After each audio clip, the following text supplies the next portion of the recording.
میډیا یوټیوب چینل ته ښه راغلاست. آزاد میډیا چینل د موثقو او تازه خبرونو باوري سرچینه. که غواړئ چې تازه او پر وخت خبر ترلاسه کړئ نو آزاد میډیا یوټیوب چینل سبسکرایب او د بیل نشان ووهئ. طالبانو کابل کې د برېښنا شرکت لسګونه مدیران او د هغوی مرستیالان ګوښه کړي. جزئیات هم دې ویډیو کې وګورئ او چینل سبسکرایب کړئ.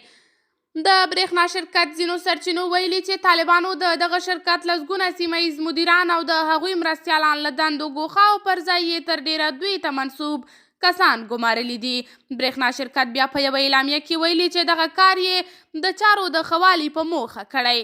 برېښنا شرکت وایي چې نوي ټاکل شوي کسان دنده لري چې د برېښنا له غلا څخه مخنیوی، د برېښنا ضایعاتو کموالی، د عوایدو راټولولو او له پیرودونکو سره غوره چلند ته په خپلو کاري لومړیتوبونو کې ځای ورکړي.